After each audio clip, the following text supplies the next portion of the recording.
Viejo pobre. Así me llamó mi propio hijo, mientras me empujaba fuera de la casa que construí con mis propias manos. Estaba lloviendo y apenas tuve tiempo de tomar mi vieja chamarra. No dije nada, no grité, no lloré, no supliqué. 75 años de vida me han enseñado que la dignidad es lo último que un hombre debe perder. Me quedé parado bajo la lluvia, sintiendo cómo las gotas se mezclaban con las lágrimas que no pude contener.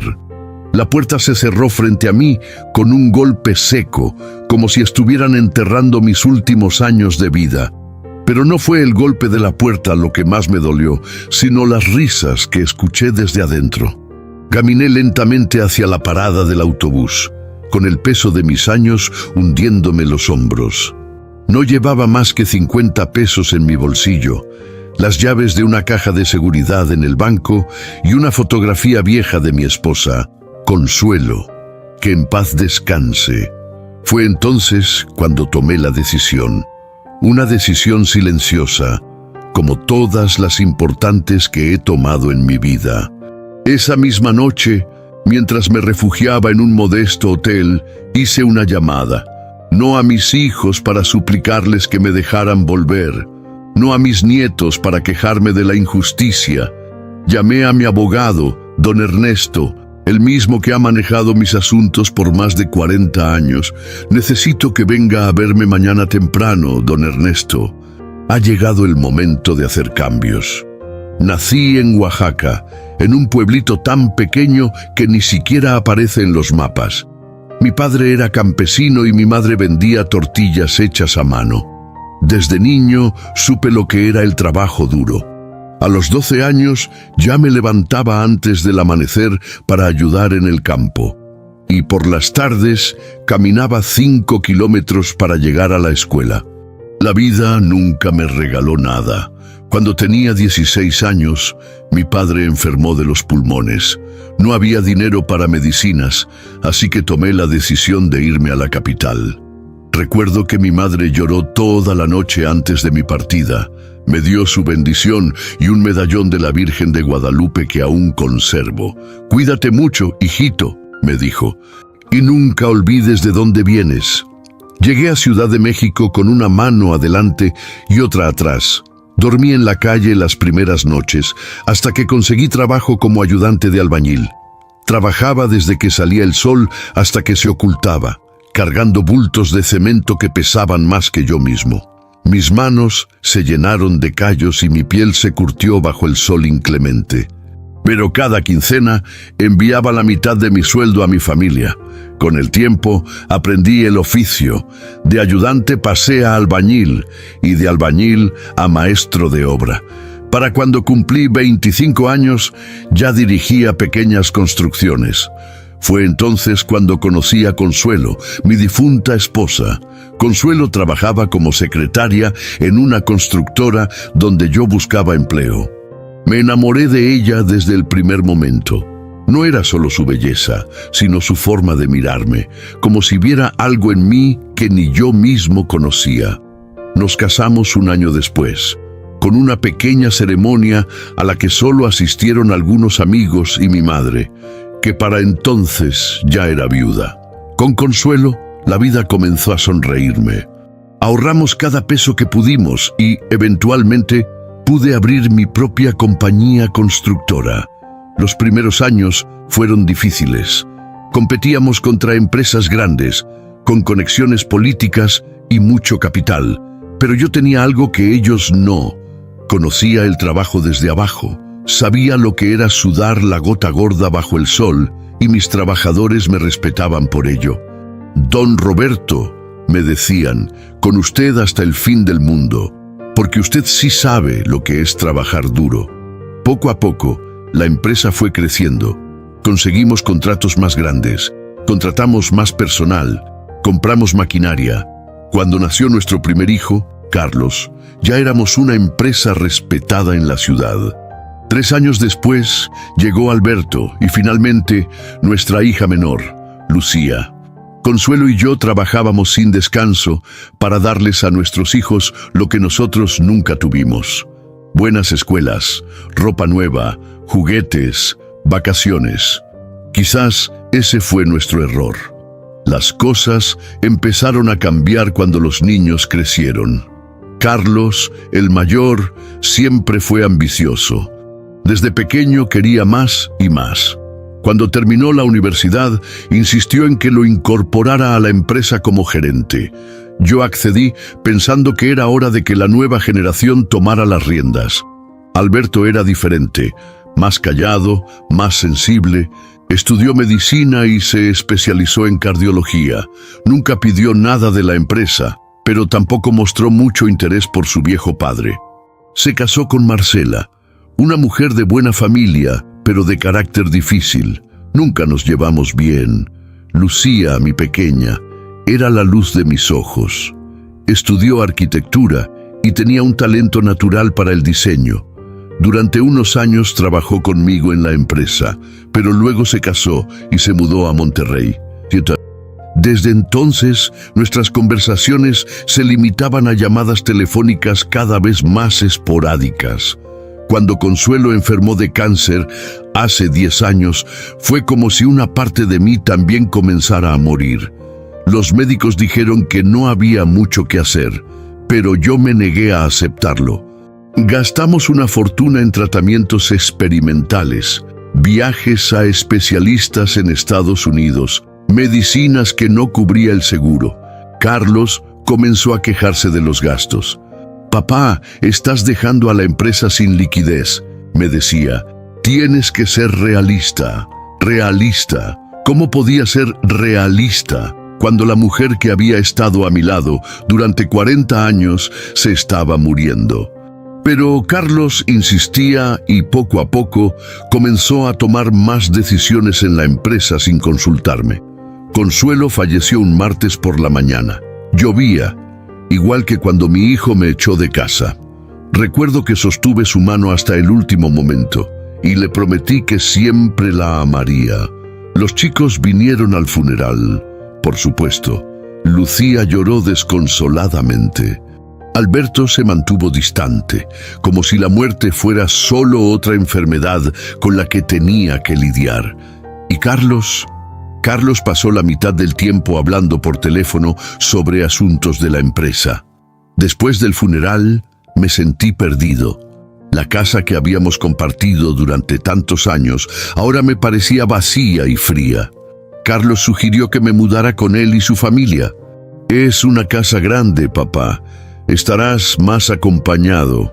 En ese momento me pareció una buena idea. Vendí nuestra casa y me mudé a la mansión que Carlos había construido en Las Lomas, uno de los barrios más exclusivos de la ciudad. Lo que no sabía es que no me estaba invitando a su hogar, me estaba encerrando en una jaula dorada. Al principio, todo parecía bien. Tenía mi propia habitación, amplia y con vista al jardín.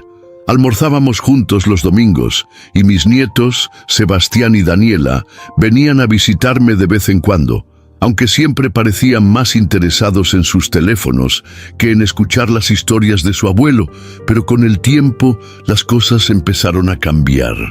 Primero fueron pequeños detalles. Ya no me consultaban sobre las comidas, luego dejaron de invitarme a sus reuniones sociales. Eventualmente, comencé a sentir que estorbaba. «Papá, ¿podrías ver la televisión con el volumen más bajo? Estamos tratando de hablar».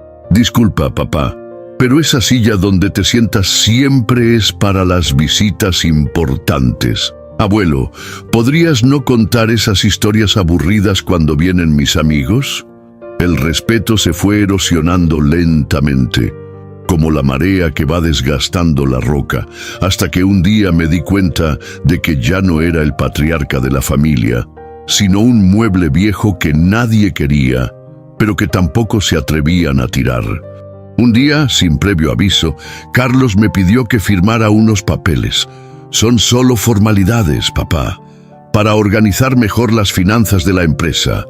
Yo había dejado la dirección activa de la compañía años atrás, pero seguía siendo el accionista mayoritario. Los papeles que Carlos me presentó transferían gran parte de mis acciones a su nombre. Me negué a firmar. Bon, necesito tiempo para pensarlo, hijo. Estos son asuntos serios. La expresión de Carlos cambió inmediatamente. Su sonrisa desapareció y vi en sus ojos algo que nunca había visto antes: desprecio. Ya no estás en condiciones de tomar decisiones, papá. Tienes 75 años. Es hora de que descanses y dejes que yo me encargue de todo. 75 años no me hacen incompetente, Carlos. He dirigido esta empresa desde antes de que tú nacieras. La discusión se intensificó. Carlos alzó la voz. Yo mantuve la calma. Su esposa, Regina, se unió a él, sugiriendo que quizás yo estaba perdiendo facultades mentales. Mis nietos observaban desde lejos, con una mezcla de confusión y vergüenza. Esa noche no pude dormir. Me sentía traicionado, humillado, pero también me sentía culpable. ¿Habíamos criado a nuestros hijos para que fueran así? ¿Dónde nos habíamos equivocado Consuelo y yo? La situación empeoró en las semanas siguientes. Carlos y Regina comenzaron a tratarme como a un niño. Controlaban mis comidas, mis salidas, incluso mis conversaciones telefónicas. Me sentía prisionero en una casa que, irónicamente, había sido construida por mi propia empresa. Intenté hablar con Alberto, pero estaba demasiado ocupado con su clínica privada. Llamé a Lucía, pero ella estaba pasando por su propio divorcio y tenía suficientes problemas. Y entonces, hace 3 días, ocurrió el incidente que cambió todo. Estaba en mi habitación, revisando algunos documentos antiguos, cuando encontré las escrituras originales de varios terrenos que había comprado años atrás. Terrenos que ahora valían una fortuna y que Carlos no sabía que existían. Escuché voces en el pasillo. Carlos y Regina discutían en voz baja, pero lo suficientemente alta como para que yo pudiera escucharlos. Necesitamos que firme esos papeles, Carlos. La expansión al sur depende de eso. Lo sé. Estoy trabajando en ello. Ha pasado un mes. Si no firma pronto, perderemos la oportunidad. ¿Qué quieres que haga? Es terco como una mula. Pues habrá que tomar medidas más drásticas. Mi primo es geriatra. Podría certificar que tu padre ya no está en pleno uso de sus facultades. Me quedé helado. Estaban planeando declararme incompetente para tomar el control total de la empresa. De mi empresa, la que había construido con el sudor de mi frente durante 50 años.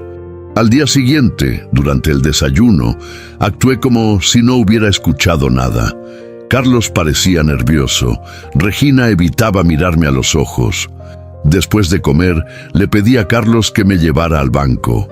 ¿Al banco? ¿Para qué, papá? Necesito revisar algunas cosas en mi caja de seguridad. Carlos dudó, pero finalmente accedió a llevarme. En el banco, le pedí que me esperara en el vestíbulo mientras yo atendía mis asuntos. Una vez solo, saqué todos los documentos importantes de la caja: escrituras, acciones, pólizas de seguro, y los guardé en un sobre que entregué a don Ernesto, mi abogado, que me esperaba en una cafetería cercana. ¿Estás seguro de esto, Roberto?, me preguntó don Ernesto después de explicarle la situación. Nunca he estado más seguro de algo en mi vida, Ernesto.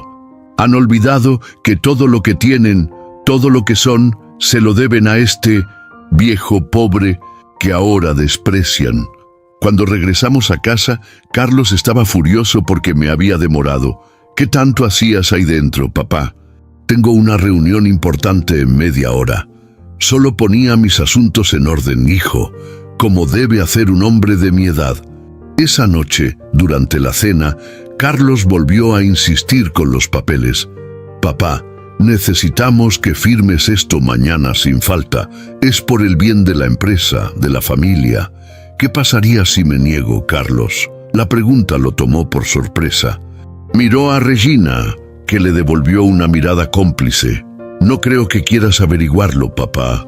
Fue entonces cuando entendí que mi propio hijo me estaba amenazando. En mi propia mesa, en la mesa que yo había pagado. Tienes razón, Carlos. No quiero averiguarlo. Me levanté lentamente y me dirigí a mi habitación. Esa noche, Preparé una pequeña maleta con lo esencial. Al amanecer, bajé a la cocina para tomar un café como siempre hacía. Carlos ya estaba ahí, vestido con un traje caro, revisando su teléfono. «Buenos días, hijo». «Papá, hoy es el día. El notario vendrá a las 10. Carlos, no voy a firmar esos papeles». Su rostro se transformó. Toda pretensión de respeto desapareció. «¿Qué dijiste?» «Que no voy a firmar. La empresa es mía. La construí yo. Y decidiré qué hacer con ella cuando yo lo considere oportuno». Se levantó de golpe, tirando la taza de café sobre la mesa. «¿Sabes qué, papá? Estoy harto. Harto de cuidar a un viejo obstinado que no entiende que su tiempo ya pasó. Harto de mantener a un viejo pobre que sin mí no tendría dónde caerse muerto». Sus palabras me golpearon como bofetadas, pero mantuve la compostura. «Si eso es lo que piensas, Carlos, quizás debería irme. Pues vete, vete a ver quién te aguanta. Vete a ver quién te mantiene, viejo pobre». Regina y los niños aparecieron en la cocina, alarmados por los gritos. Carlos me tomó del brazo con fuerza y me arrastró hacia la puerta principal. Intenté resistirme, pero los años no pasan en vano y él era mucho más fuerte que yo. «Carlos, por Dios, ¿qué haces?», gritó Regina, pero no hizo nada para detenerlo. Poniéndolo en su lugar, por fin, abrió la puerta y me empujó fuera. Estaba lloviendo, como ya dije. Me caí sobre el pavimento mojado, lastimándome las manos al intentar amortiguar la caída. «Y no vuelvas. Aquí no queremos viejos inútiles y pobres que solo estorban». Y así, de un momento a otro, me encontré en la calle. Yo, Roberto Jiménez, el hombre que había construido una de las empresas constructoras más importantes de México, echado como un perro por mi propio hijo. Pero lo que Carlos no sabía, lo que ninguno de ellos sabía, es que yo nunca había sido un viejo pobre. Y pronto, muy pronto, todos lo descubrirían. Don Ernesto me recogió en el hotel al día siguiente. Su cara reflejaba una mezcla de indignación y tristeza cuando le conté los detalles de mi expulsión. «Esto no se va a quedar así, Roberto. Lo que hizo tu hijo es un delito. No quiero escándalos, Ernesto. No quiero demandas ni peleas en los tribunales. Quiero justicia, pero a mi manera». «¿Y cuál es tu manera?». Sonreí por primera vez en días. «La manera de un hombre que ha aprendido que en los negocios, como en la vida, hay que ser siempre más inteligente que tus adversarios». Le expliqué mi plan. Don Ernesto escuchó atentamente, asintiendo de vez en cuando. Cuando terminé, se ajustó las gafas y me miró con una mezcla de admiración y preocupación. «Es arriesgado, Roberto. Podría salir mal, o podría salir exactamente como lo he planeado. De cualquier manera, ya no tengo nada que perder». Esa misma tarde, comenzamos a poner el plan en marcha. El primer paso era asegurar mi independencia financiera. Contrario a lo que Carlos pensaba, yo no dependía de él ni de la empresa para vivir. A lo largo de los años, había diversificado mis inversiones sabiamente. Tenía cuentas en varios bancos, propiedades a mi nombre en diferentes ciudades e inversiones en empresas que nada tenían que ver con la construcción. ¿Cómo va Carlos a reaccionar cuando descubra que la expansión al sur es imposible porque los terrenos que quiere comprar ya son tuyos?, me preguntó don Ernesto con una sonrisa cómplice mientras firmábamos los documentos necesarios para transferir fondos a una nueva cuenta.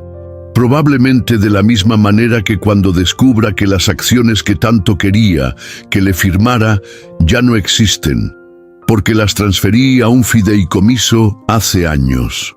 El segundo paso era encontrar un lugar para vivir. No quería nada ostentoso, solo un sitio tranquilo donde pudiera pasar mis últimos años con dignidad. Don Ernesto me sugirió un pequeño pero elegante departamento en Coyoacán, un barrio tradicional de la ciudad con calles empedradas y plazas arboladas. «Es perfecto, Ernesto. Lejos del ruido, pero cerca de cafés y librerías. Y lo más importante, Roberto, está a tu nombre. Nadie puede echarte de ahí. Esa noche, mientras cenábamos en un restaurante discreto, don Ernesto me contó que Carlos ya había comenzado a buscarme. Ha llamado a la oficina 3 veces hoy. Parece que ha intentado acceder a las cuentas de la empresa y se ha llevado una sorpresa. ¿Qué le has dicho? Nada. Mi secretaria le dice que estoy en una reunión. Mañana tendré que hablar con él, pero para entonces ya habremos terminado de asegurar tus activos. Sentí una extraña mezcla de tristeza y satisfacción. No me alegraba de causarle problemas a mi hijo, pero tampoco podía permitir que me despojara de todo lo que había construido. ¿Crees que aprenderá la lección, Ernesto?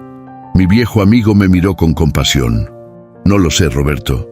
Algunos aprenden a las buenas, otros a las malas, y algunos, tristemente, nunca aprenden. Asentí en silencio. La vida me había enseñado que el dinero puede comprar muchas cosas, pero no el respeto, ni el amor, ni la decencia. Esas cosas hay que ganarlas día a día, con acciones, no con palabras. Y mientras terminaba mi copa de vino, pensé en Consuelo, en lo que me diría si pudiera verme ahora. Probablemente me diría que perdonara, que no guardara rencor, pero también me diría que me respetara a mí mismo, que no permitiera que nadie, ni siquiera nuestro hijo, me tratara como a un objeto desechable. Por ti, Consuelo, murmuré levantando mi copa. Por ti y por la dignidad que siempre me enseñaste a mantener. Don Ernesto me miró extrañado, pero no dijo nada. Él sabía, como yo, que algunas conversaciones son demasiado íntimas para compartirlas, incluso con los amigos más cercanos. Esa noche, antes de dormir, miré por la ventana del hotel hacia el cielo estrellado de la Ciudad de México. La misma ciudad que me había recibido 60 años atrás, cuando no era más que un muchacho asustado con sueños más grandes que sus bolsillos. La misma ciudad que había sido testigo de mis luchas, mis triunfos, mis pérdidas. No ha terminado, Carlos, susurré. El viejo pobre apenas está comenzando a jugar. Amanecí con una extraña sensación de libertad. Por primera vez en años, nadie me diría qué hacer, cuándo comer o con quién hablar. El departamento que don Ernesto había encontrado para mí estaba amueblado de forma sencilla pero elegante. Las paredes color crema, los muebles de madera oscura y los ventanales que daban a un pequeño jardín interior me recordaban a la primera casa que compré con Consuelo, cuando la empresa comenzaba a dar frutos.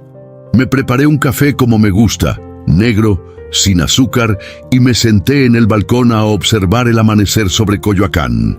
Los primeros rayos del sol iluminaban las copas de los árboles del parque cercano, y el aire fresco de la mañana me llenaba los pulmones. Me sentí vivo, más vivo que en los últimos años, encerrado en la mansión de Carlos. El teléfono sonó justo cuando terminaba mi desayuno. Era don Ernesto. Buenos días, Roberto. ¿Cómo amaneciste? Mejor que en mucho tiempo, Ernesto. ¿Alguna novedad? Carlos está furioso. Ha descubierto que no puede acceder a las cuentas principales de la empresa. Ha intentado contactar al banco, pero le han informado que se requiere tu firma para cualquier movimiento importante. ¿Y qué dice? Dice muchas cosas, Roberto, pero ninguna que quieras escuchar. Ha amenazado con demandarme por conspiración y por ayudar a una persona mentalmente incapacitada a tomar decisiones financieras. Sonreí con amargura. Mi propio hijo, dispuesto a declararme incompetente con tal de poner sus manos en la empresa. ¿Le has dicho dónde estoy? Por supuesto que no. Le he dicho que estás bajo asesoría legal y que cualquier comunicación debe pasar por mí. Pero hay algo más, Roberto. ¿Qué ocurre? He recibido una llamada de Alberto. Parece que Carlos le ha contado su versión de los hechos. Dice que te fuiste voluntariamente, que estabas confundido y que ahora estás siendo manipulado por mí. La noticia no me sorprendió. Carlos siempre había sido hábil para torcer la verdad a su favor. ¿Y Alberto le cree? No lo sé. Sonaba preocupado. pero cauteloso. Me pidió tu número, pero le dije que te consultaría primero. Medité por un momento. Alberto y yo nunca habíamos sido tan cercanos como me hubiera gustado, pero tampoco habíamos tenido conflictos serios. Quizás merecía escuchar mi versión. Dale mi número, Ernesto, y también a Lucía, si llama. ¿Estás seguro? Carlos podría usar a tus otros hijos para localizarte. Tengo que confiar en alguien, Ernesto. Y si no puedo confiar en mis propios hijos, entonces ya lo he perdido todo. Después de colgar, me preparé para salir. Necesitaba comprar algunas cosas para el departamento y, lo más importante, caminar. Siempre he pensado mejor mientras camino. Las calles de Coyoacán estaban llenas de vida. Artistas callejeros, turistas, parejas de ancianos tomadas de la mano. Me detuve en una pequeña librería y compré un libro que había querido leer desde hace tiempo. Luego, entré en un café donde un grupo de jubilados jugaba dominó. ¿Puedo unirme?, pregunté tímidamente. Me miraron con curiosidad, pero asintieron. Pronto estaba inmerso en el juego, riendo y conversando como no lo había hecho en años. Me presenté simplemente como Roberto, un recién llegado al barrio. No mencioné mi apellido ni mi pasado. Era refrescante ser solo un hombre más, sin el peso de un imperio empresarial sobre los hombros. Cuando regresé al departamento, el teléfono estaba sonando. Era Alberto. ¿Papá? ¿Eres tú? Sí, Alberto, soy yo.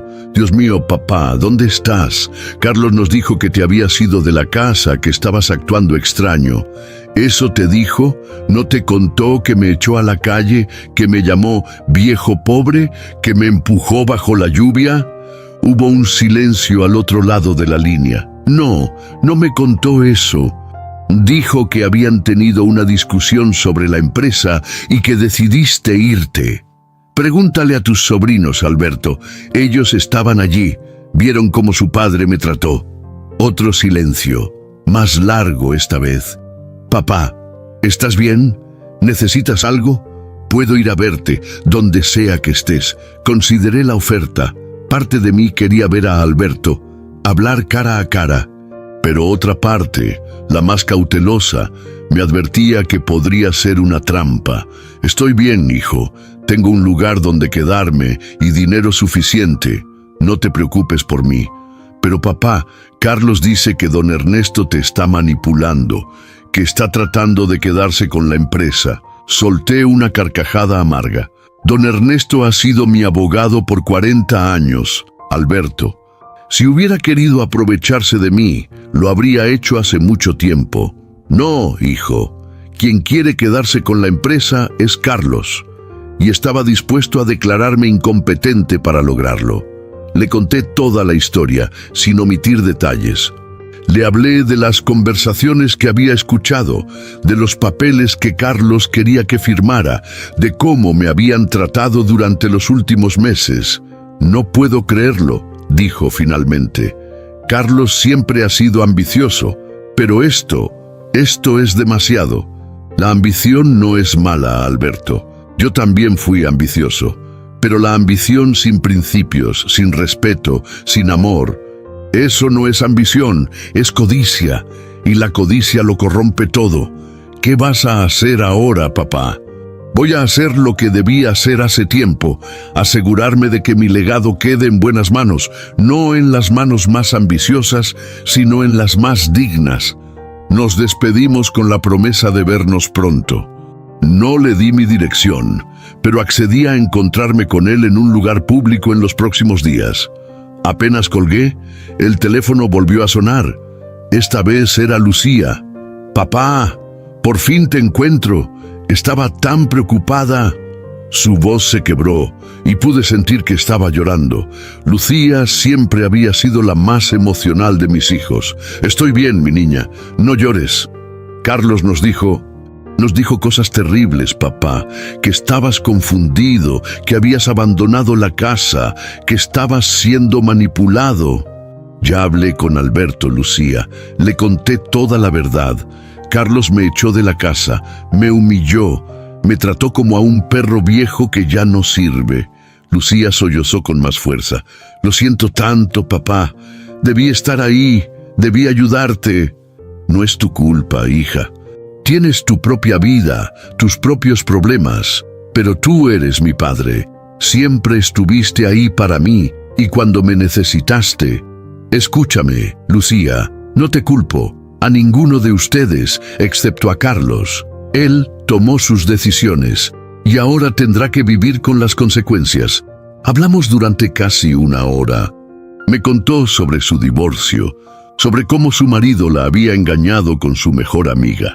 Me habló de su trabajo como arquitecta en Monterrey, de los proyectos que estaba desarrollando. Y yo la escuché, como siempre lo había hecho, ofreciendo consejos solo cuando me los pedía. Te extraño, papá, dijo finalmente. Quiero verte. Y yo a ti, mi niña. Pronto, te lo prometo. Esa noche, mientras cenaba solo en mi nuevo hogar, reflexioné sobre mis conversaciones con Alberto y Lucía. Me dolía haberme distanciado de ellos, pero quizás esta crisis era la oportunidad para reconstruir nuestra relación. No como padre e hijos, sino como adultos que se respetan y se quieren. El teléfono sonó por tercera vez ese día. Esperaba que fuera don Ernesto, o quizás Alberto o Lucía nuevamente, pero la voz que escuché me dejó helado. ¿Dónde diablos estás, papá? Carlos. Su voz sonaba tensa, controlada, pero podía sentir la rabia burbujeando bajo la superficie. Estoy en un lugar seguro, Carlos, lejos de ti y de tus amenazas. ¿Amenazas? ¿De qué estás hablando? Estamos preocupados por ti. Regina está destrozada. Los niños preguntan por su abuelo.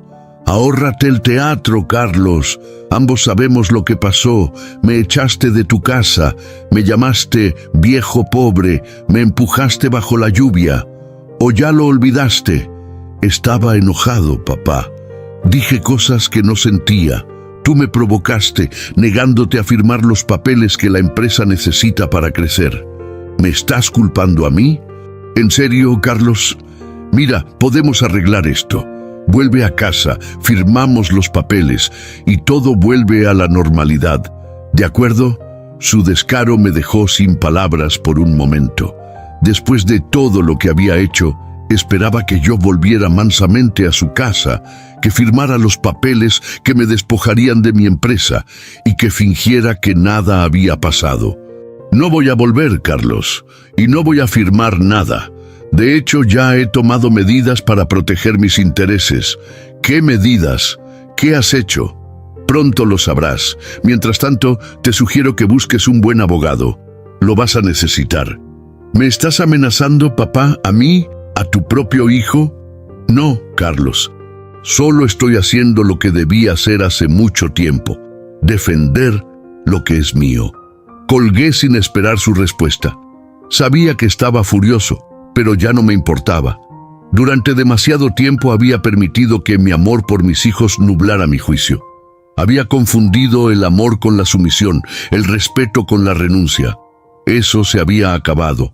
Al día siguiente, don Ernesto vino a visitarme temprano.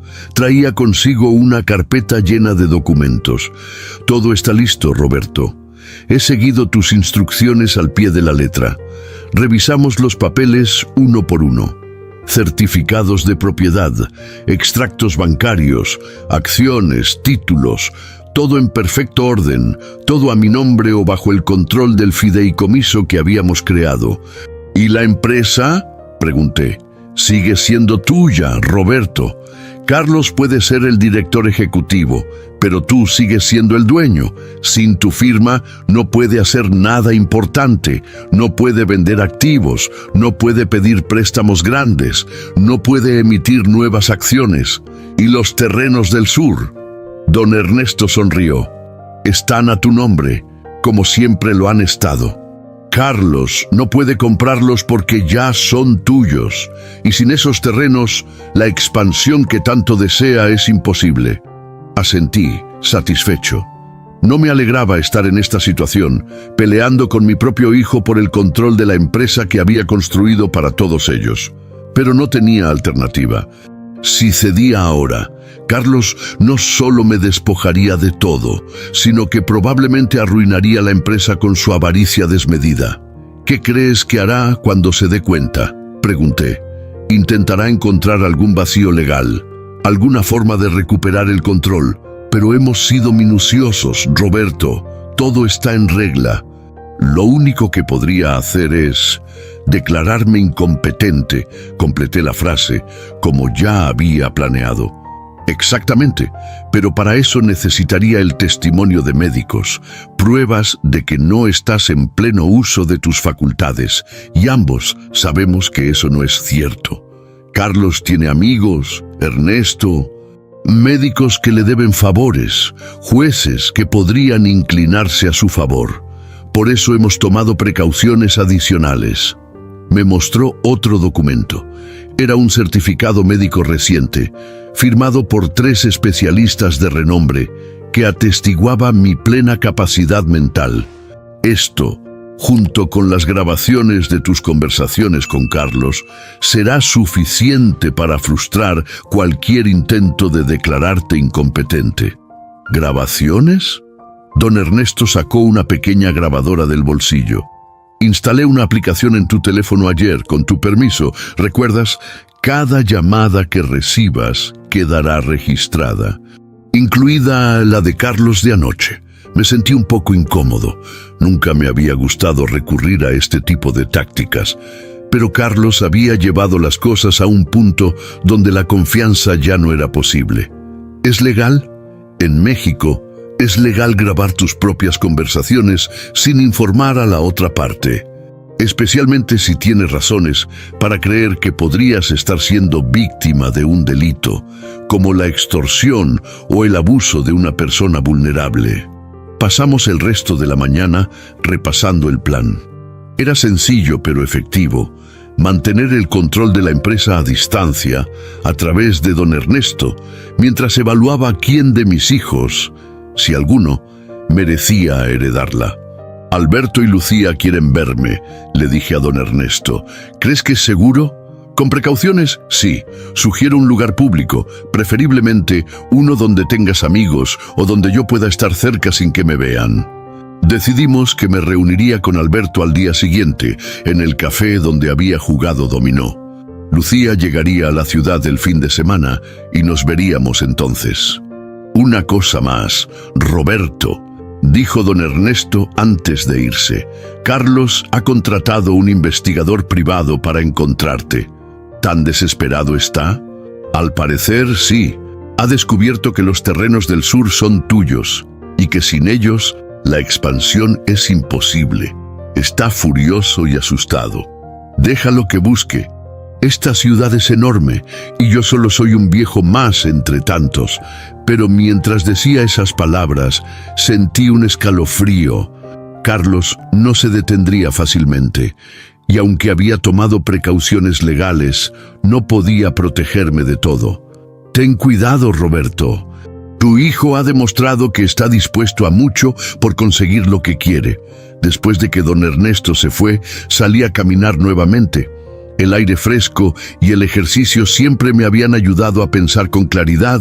Mientras recorría las calles empedradas de Coyoacán, reflexioné sobre cómo habíamos llegado a esto. ¿En qué momento mi hijo mayor, el niño que solía sentarse en mis rodillas y pedirme que le contara historias, se había convertido en un hombre capaz de echarme a la calle? Cuando el respeto se había convertido en resentimiento, el amor en ambición, la gratitud en avaricia. Quizás había sido culpa mía por darles demasiado sin exigir nada a cambio, por construir un imperio para ellos sin enseñarles el valor del trabajo duro, del sacrificio, de la honestidad. O quizás era simplemente la naturaleza humana, ese impulso oscuro que a veces nos hace traicionar incluso a quienes más nos han dado. Fuera cual fuera la razón, ahora tenía que enfrentar las consecuencias, y estaba dispuesto a hacerlo, no por venganza, sino por justicia. No solo para mí, sino para el legado que algún día dejaría atrás. Mientras regresaba al departamento, el sol comenzaba a ponerse sobre Coyoacán, tiñendo el cielo de naranja y rosa. Me detuve un momento para admirar el espectáculo, recordando las muchas puestas de sol que había compartido con Consuelo a lo largo de los años. «Me gustaría que estuvieras aquí, mi amor», murmuré. «Tú sabrías qué hacer». Y por un instante casi pude sentir su mano en mi hombro, su voz en mi oído, diciéndome que siguiera adelante, que no me rindiera, que defendiera lo que era justo. Con ese pensamiento, entré en el edificio, saludé al portero con una sonrisa y subí a mi departamento. Mañana sería otro día, un día más en esta batalla que nunca quise librar, pero que no podía evitar. Y mientras me preparaba para dormir, pensé en las palabras que mi padre solía decirme cuando era niño y me quejaba de las injusticias de la vida. «Hijo, uno solo pierde lo que no defiende, y tú eres un Jiménez. Los Jiménez no perdemos lo que es nuestro». El café estaba casi lleno cuando llegué para encontrarme con Alberto. Los mismos jugadores de dominó del día anterior me saludaron con la mano, invitándome a unirme a ellos. Les sonreí y negué con la cabeza, señalando hacia una mesa en la esquina donde esperaría a mi hijo. Pedí un café negro y un pan dulce mientras observaba la puerta. Me sentía nervioso, como si fuera a encontrarme con un extraño y no con mi propio hijo. En cierto modo, así era. Hacía tanto tiempo que no teníamos una conversación real, sincera, que casi había olvidado cómo era su voz cuando no hablaba de trabajo o de dinero. Alberto llegó puntual, como siempre. Alto, delgado, con el pelo oscuro comenzando a mostrar algunas canas en las sienes, vestido con un traje caro pero discreto, el traje del médico exitoso que era. Me buscó con la mirada y, cuando me vio, su expresión cambió. ¿Era culpa lo que veía en sus ojos? ¿O simplemente sorpresa al ver a su padre sentado en un café modesto, vestido con ropa sencilla, sin el aura de poder que solía rodearme? «Papá», dijo mientras se acercaba a la mesa. Me puse de pie y nos abrazamos. Un abrazo torpe, demasiado breve, como si ambos temiéramos quebrarnos si nos sosteníamos con demasiada fuerza. «Alberto, me alegra verte». Se sentó frente a mí y pidió un café al mesero que se acercó inmediatamente. Durante unos segundos, ninguno de los dos habló. Finalmente, fue él quien rompió el silencio. «Te ves bien, papá. Diferente, pero bien. Me siento bien. Libre, podría decirse. Carlos está...» comenzó, pero lo interrumpí. «No quiero hablar de Carlos ahora, Alberto. Primero quiero saber de ti, de tu vida, de tu trabajo. Hace tanto que no hablamos, realmente hablamos». Pareció sorprendido, pero asintió. «El trabajo va bien. La clínica está creciendo. Tenemos más pacientes de los que podemos atender. Estamos pensando en abrir una nueva sede en Polanco». «¿Y Marcela? ¿Los niños?». Su expresión se endureció ligeramente al mencionar a su esposa. «A Marcela está bien, ocupada con sus comités de beneficencia, como siempre. Los niños, bueno, Javier está en la universidad, estudiando medicina como yo.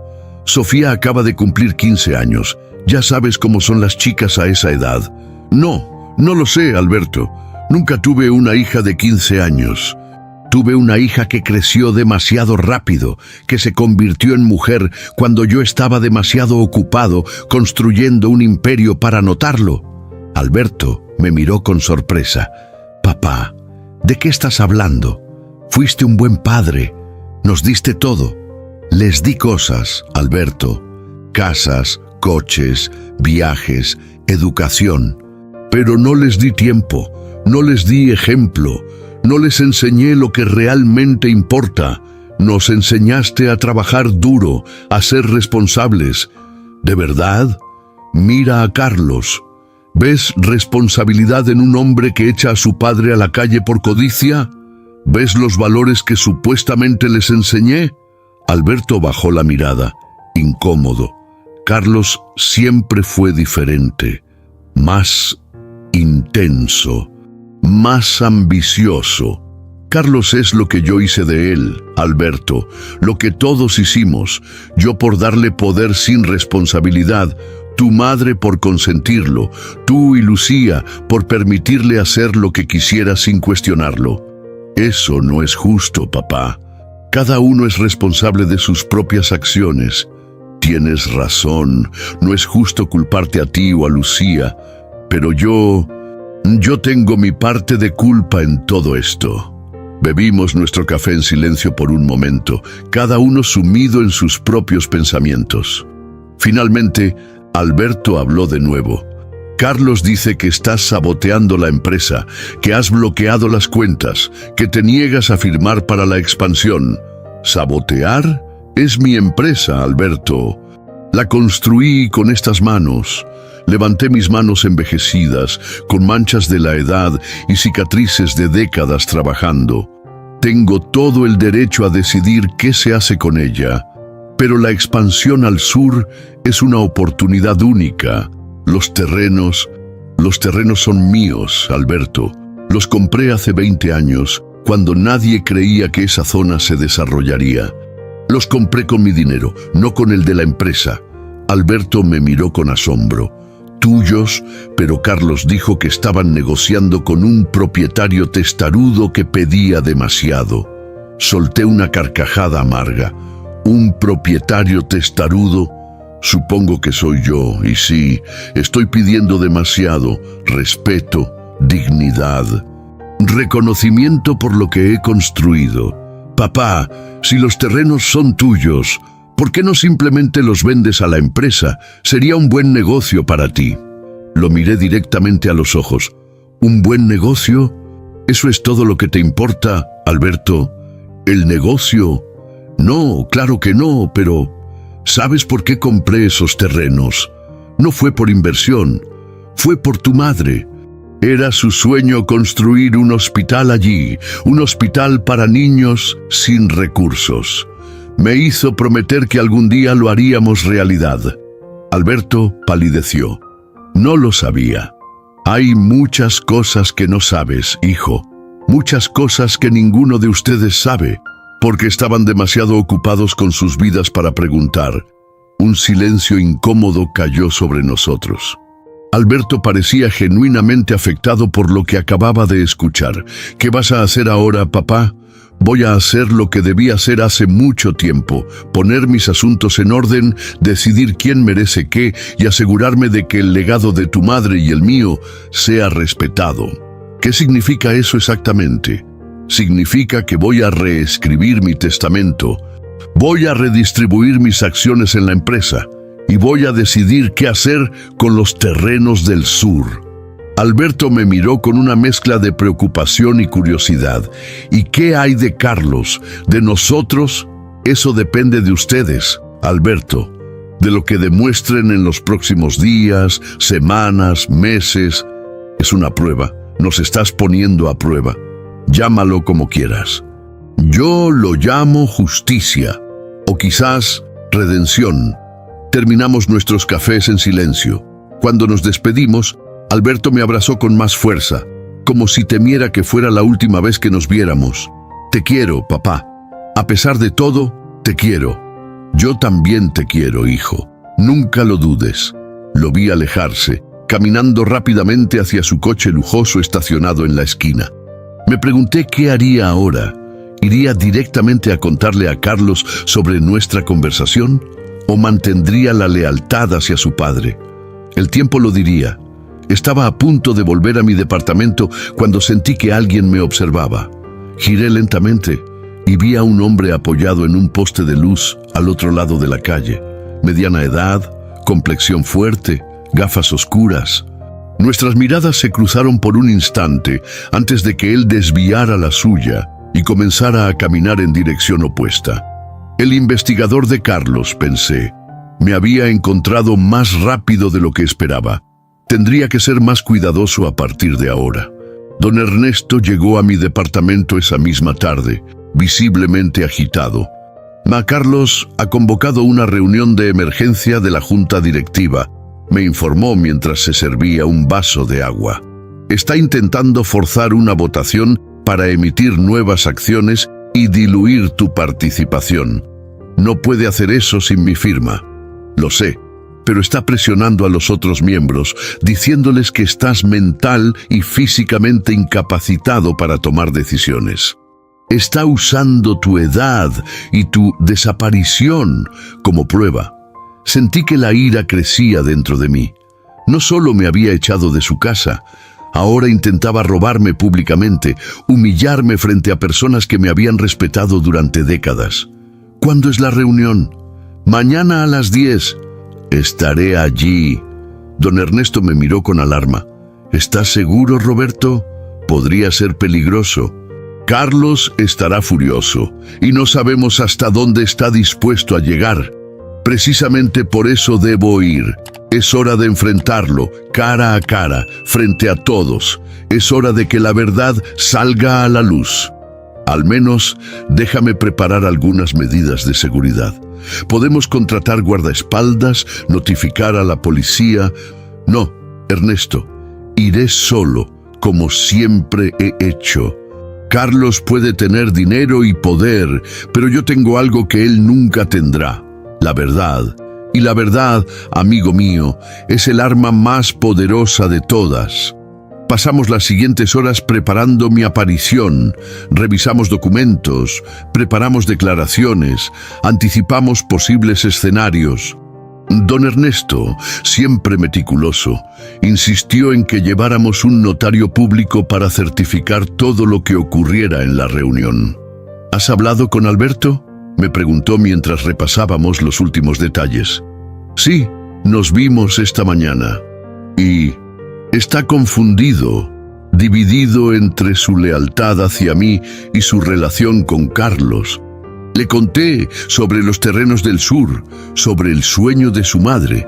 ¿Cómo reaccionó? Parecía genuinamente sorprendido. Creo que Carlos nunca les ha contado toda la verdad. ¿Crees que Alberto estará de tu lado mañana? No lo sé, Ernesto. Espero que al menos se mantenga neutral. Cuando don Ernesto se fue, me quedé solo con mis pensamientos. La reunión de mañana sería decisiva. Enfrentaría a Carlos frente a la junta directiva, personas que me conocían desde hacía años, que habían sido testigos de cómo había construido la empresa desde cero. ¿Me creerían a mí o a mi hijo? El teléfono sonó, interrumpiendo mis reflexiones. Era Lucía.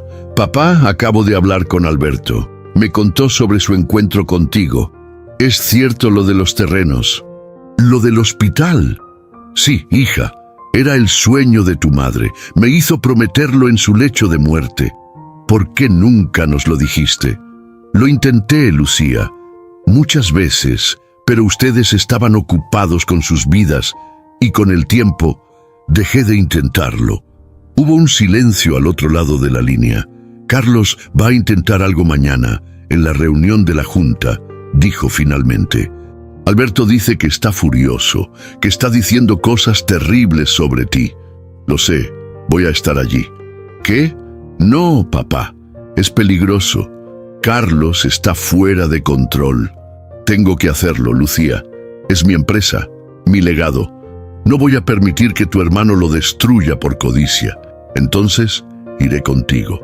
No, hija. No quiero involucrarte en esto. Ya estoy involucrada, papá. Soy tu hija, soy parte de esta familia, por lo que queda de ella. Estaré allí mañana, te guste o no. Su determinación me recordó a su madre. Consuelo tenía esa misma firmeza cuando tomaba una decisión. Está bien, Lucía, pero prométeme que tendrás cuidado. Carlos no es el mismo hombre que conociste. Lo prometo, papá. Y tú prométeme que no harás nada drástico. Lo único que haré será defender lo que es mío, lo que construí para ustedes. Después de colgar, me sentí extrañamente en paz. Pase lo que pase mañana. Al menos sabía que no estaba completamente solo. Tenía a don Ernesto, a Lucía y quizás a Alberto. Me preparé una cena sencilla y me senté a comer mientras veía las noticias en la pequeña televisión del departamento. Historias de política, de crimen, de celebridades. El mundo seguía girando, ajeno al drama que se desarrollaba en mi familia. Cuando terminé de cenar, abrí el cajón de la mesita de noche y saqué la fotografía de Consuelo que siempre llevaba conmigo. La miré durante largo rato, recordando su sonrisa, su voz, su manera de mirarme como si yo fuera el hombre más importante del mundo. «Mañana es el día, mi amor», murmuré. «Mañana veré si algo de lo que construimos juntos puede salvarse». Me dormí con la fotografía en la mano, soñando con días más felices, cuando mis hijos eran pequeños y el futuro parecía lleno de promesas. Duset. La sede de Construcciones Jiménez se alzaba imponente en el centro financiero de la ciudad. Un edificio de 20 pisos, todo cristal y acero, diseñado por Lucía cuando recién había terminado su carrera de arquitectura.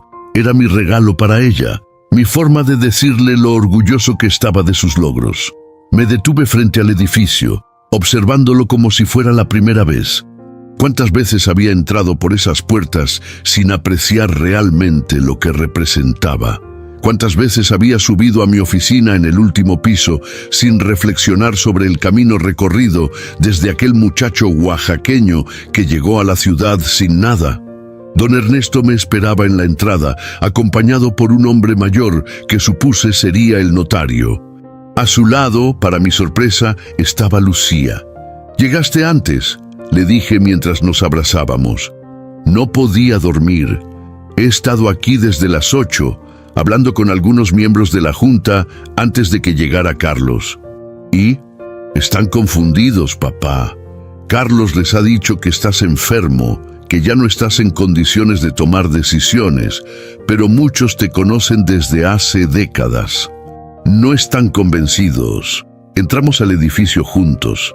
El guardia de seguridad, un hombre que llevaba más de 20 años trabajando para mí, casi dejó caer su café cuando me vio. «Don Roberto, qué alegría verlo». «Gracias, Ramiro. ¿Cómo está tu familia?» «Muy bien, señor. Mi hijo mayor acaba de graduarse de la universidad, gracias a la beca que usted le dio». «Me alegra oírlo. Siempre dije que ese muchacho llegaría lejos». Mientras subíamos en el ascensor hacia la sala de juntas en el piso 15, pensé en cuántas vidas había tocado a lo largo de los años. No solo la de mis hijos, sino la de cientos de empleados, de sus familias, de las comunidades donde habíamos construido. La sala de juntas estaba casi llena cuando llegamos. 10 hombres y mujeres, algunos de mi edad, otros más jóvenes, todos vestidos con trajes formales, sentados alrededor de una gran mesa ovalada. Carlos presidía la reunión desde la cabecera, con Regina a su lado. Su expresión cuando me vio entrar fue indescriptible, una mezcla de sorpresa, rabia y miedo. «Papá, ¿qué haces aquí?» «Esta es mi empresa, Carlos». «¿Dónde más debería estar?» Un murmullo recorrió la sala. Algunos miembros de la Junta se pusieron de pie para saludarme. Otros simplemente asintieron con respeto. Regina se mantuvo rígida, con los labios apretados en una línea tensa. «La reunión no ha sido convocada oficialmente», dijo Carlos, recuperando la compostura. «Estábamos esperando». «¿Esperando qué, Carlos?» «A que tu padre, incompetente, no apareciera para poder tomar el control de la empresa». Don Ernesto dio un paso adelante, colocando un maletín sobre la mesa. «Don Roberto Jiménez, accionista mayoritario y fundador de Construcciones Jiménez, ha convocado esta reunión para abordar varios asuntos urgentes. El notario público aquí presente certificará todo lo que se diga y decida hoy». Carlos miró a don Ernesto con odio apenas disimulado. «No tienes autoridad para convocar nada, Ernesto. Mi padre no está en condiciones». «Tu padre está perfectamente en condiciones, Carlos», interrumpió Lucía, como pueden ver todos los presentes. Me senté en la silla vacía frente a Carlos. Lucía se sentó a mi derecha, don Ernesto a mi izquierda. El notario tomó asiento en una esquina, sacando sus papeles, y su sello. Señoras y señores, comencé mirando a cada miembro de la Junta. Lamento la confusión que mi hijo puede haberles causado. Como pueden ver, estoy vivo, sano y en pleno uso de mis facultades mentales. Eso está por verse, murmuró Carlos. De hecho, tengo aquí un certificado médico reciente firmado por 3 especialistas que confirma mi capacidad.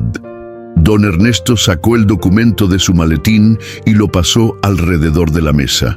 También tengo los informes financieros actualizados, que muestran el estado real de la empresa, no el que mi hijo les ha presentado. Carlos se puso de pie, golpeando la mesa con el puño.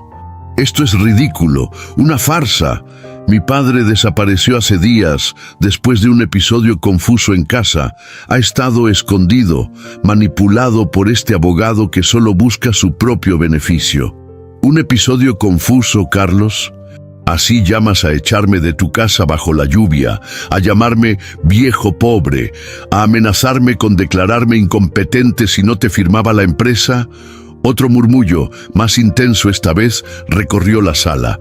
Varios miembros de la Junta miraron a Carlos con evidente desaprobación. Eso no es lo que pasó, balbuceó Carlos. Y papá, estás confundido, estás mezclando las cosas. ¿Confundido? Permíteme refrescar tu memoria, hijo. Saqué mi teléfono y reproduje la grabación de nuestra última conversación. La voz de Carlos, clara y dura, llenó la sala. Estoy harto de cuidar a un viejo obstinado que no entiende que su tiempo ya pasó.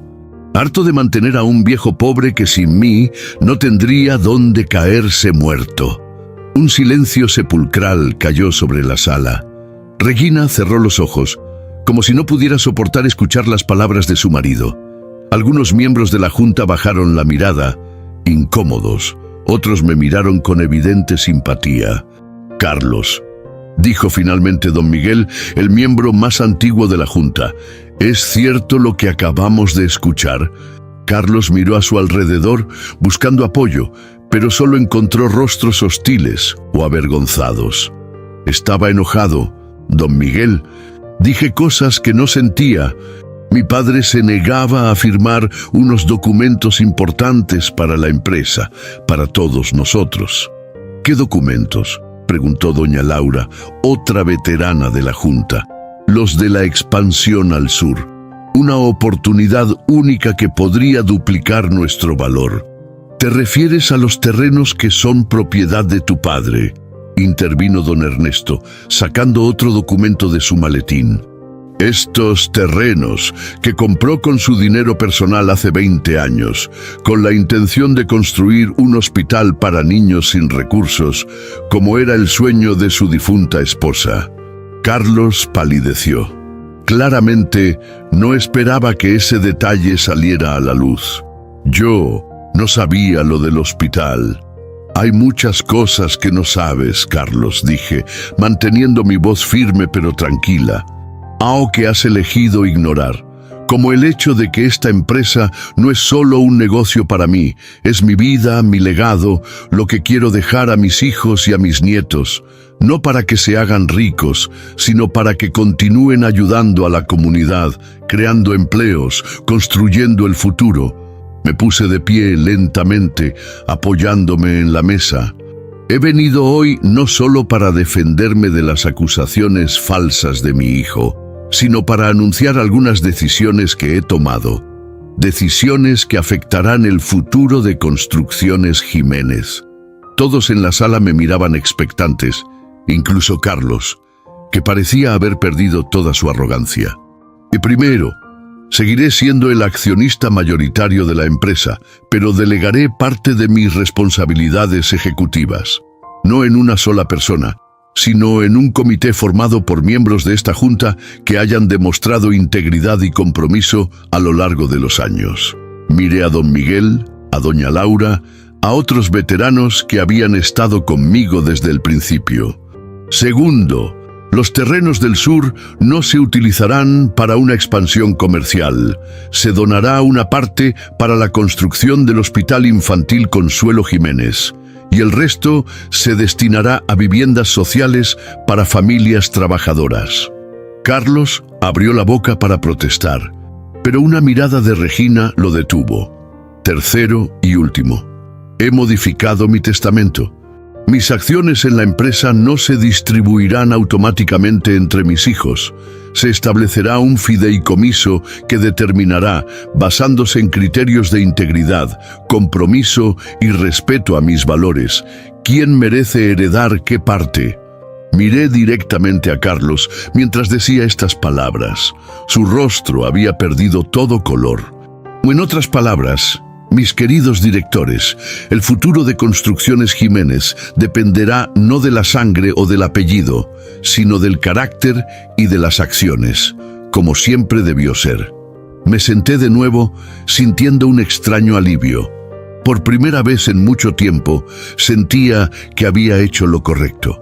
No por venganza, sino por justicia. No por mí, sino por el legado que Consuelo y yo habíamos construido juntos. La sala permaneció en silencio por unos instantes, hasta que don Miguel se puso de pie y comenzó a aplaudir. Otros lo siguieron, hasta que casi todos estaban de pie, aplaudiendo. Todos excepto Carlos y Regina. «Esto no ha terminado, papá», dijo Carlos en voz baja, inclinándose hacia mí mientras los demás celebraban. «Lucharé por lo que es mío».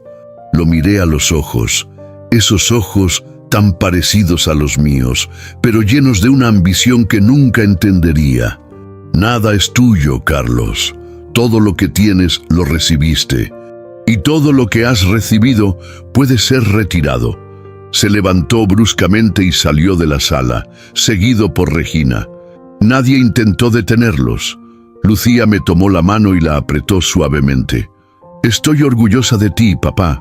«Gracias, hija. Pero esto no ha terminado. Tu hermano no se rendirá fácilmente». «Lo sé, pero ahora no está solo contra ti. Estamos contigo». Yo, Alberto, don Ernesto, la Junta, miré alrededor de la sala, a las personas que me habían apoyado durante tantos años, que habían creído en mi visión, en mis valores, y supe que, pasara lo que pasara, había hecho lo correcto. «Uno solo pierde lo que no defiende», murmuré recordando las palabras de mi padre. «Y yo no pienso perder lo que he construido con tanto esfuerzo». La reunión continuó durante varias horas más.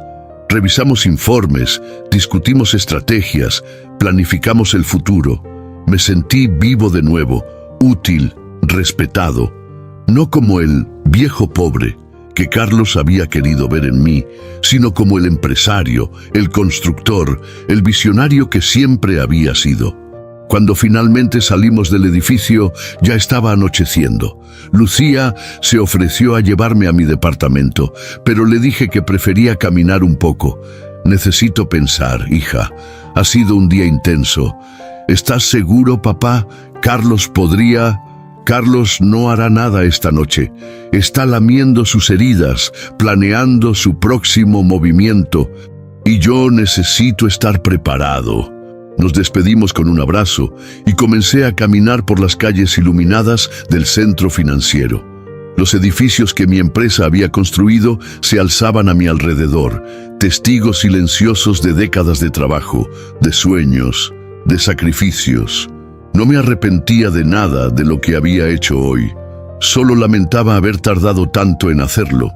Una semana después de la reunión, recibí una visita inesperada en mi departamento de Coyoacán. Era Alberto, con expresión seria y un sobre en la mano. «Carlos está planeando algo, papá», me dijo sin preámbulos mientras se sentaba en mi sala. «Ha contactado a varios abogados especializados en disputas corporativas. Está buscando formas de impugnar el fideicomiso y tu nuevo testamento». «Era de esperarse», respondí tranquilamente. «Tu hermano nunca ha sabido perder». Esto va más allá de una simple pelea familiar, papá. Está obsesionado, habla de ti constantemente, dice que le has robado su futuro. ¿Robado? Todo lo que tiene, se lo di yo. La casa donde vive, el coche que conduce, la educación que recibió, incluso su posición en la empresa. Alberto asintió lentamente, como si finalmente entendiera algo que había estado frente a sus ojos durante años. Regina lo está presionando. Ella siempre quiso el control total de la empresa, ser la esposa del dueño, y ahora sus sueños se han derrumbado. ¿Y tú, Alberto? ¿Qué piensas de todo esto? Mi hijo mediano me miró directamente a los ojos. Pienso que debí haberte defendido antes. Pienso que permití que Carlos te tratara mal porque era más fácil mirar hacia otro lado. Y me avergüenzo de ello. Sus palabras me conmovieron más de lo que esperaba. Durante tantos años había sentido que Alberto estaba demasiado ocupado con su propia vida para preocuparse por mí. Pero quizás, como con tantas cosas, había juzgado mal a mi hijo. Nunca es tarde para hacer lo correcto, hijo. Alberto sacó unos documentos del sobre que llevaba. Por eso estoy aquí, he revisado mis prioridades. Voy a renunciar a mi parte del fideicomiso. Quiero que todo lo que me correspondería vaya al hospital infantil que mamá soñaba. Es lo correcto. Me quedé sin palabras.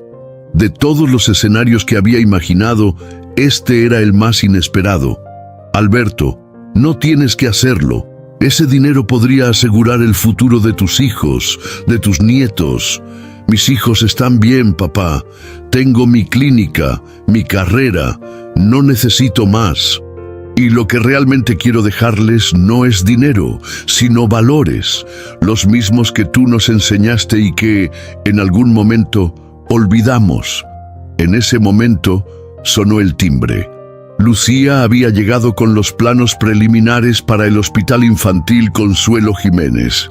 Su rostro se iluminó al ver a Alberto. ¡Hermano!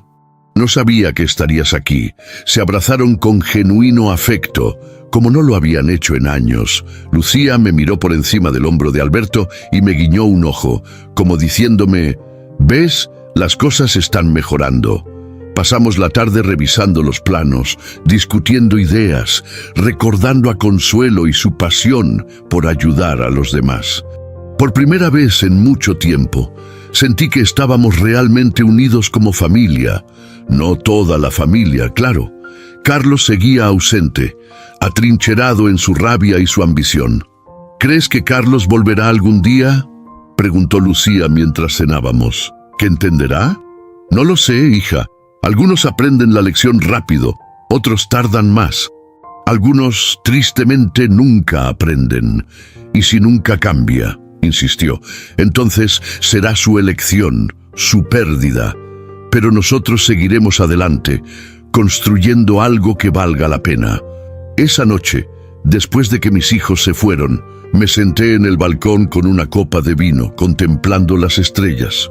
Pensé en todo lo que había ocurrido desde aquel día lluvioso en que Carlos me echó de su casa. El dolor, la ira, la determinación y finalmente la paz que comenzaba a sentir. 3 meses después, inauguramos la primera fase del Hospital Infantil Consuelo Jiménez. Un edificio moderno, luminoso, diseñado por Lucía con todo el amor y respeto hacia la memoria de su madre. Alberto se había comprometido a supervisar el área médica, aportando su experiencia y contactos. Cientos de personas asistieron a la ceremonia, empleados de la empresa, autoridades locales, médicos, enfermeras y, sobre todo, familias del sur de la ciudad que por fin tendrían acceso a atención médica de calidad para sus hijos. Mientras cortaba el listón inaugural, busqué entre la multitud algún rastro de Carlos. No estaba allí, por supuesto. Según los informes de don Ernesto, seguía intentando impugnar el fideicomiso, pero sin éxito. Los tribunales habían fallado a mi favor en cada ocasión. Tu madre estaría orgullosa, le dije a Lucía mientras recorríamos las instalaciones. Este era su sueño. Nuestro sueño ahora, papá, respondió ella, tomando mi mano. Y apenas estamos empezando. En los meses siguientes, la empresa siguió creciendo bajo la dirección del comité que habíamos formado. Sin la ambición desmedida de Carlos, las decisiones se tomaban con más prudencia, pensando en el largo plazo y no solo en ganancias inmediatas. Alberto se involucró más en los proyectos sociales de la empresa, aportando una visión que combinaba la medicina con la responsabilidad social. Lucía, además de supervisar la construcción del hospital, comenzó a diseñar viviendas sociales que transformarían el resto de los terrenos del sur. Y yo, Roberto Jiménez, el viejo pobre que alguna vez fue echado a la calle por su propio hijo, encontré una nueva misión en la vida: asegurarme de que el legado que Consuelo y yo habíamos construido perdurara, no como un monumento a la riqueza o al poder, sino como un testimonio de que los valores, la dignidad y el respeto son lo único que realmente importa al final del camino. Un año después de aquella tarde lluviosa, recibí una carta. La dirección estaba escrita a mano, con una caligrafía que reconocí inmediatamente. Carlos. La abrí con manos temblorosas, sin saber qué esperar. ¿Más amenazas? ¿Reproches?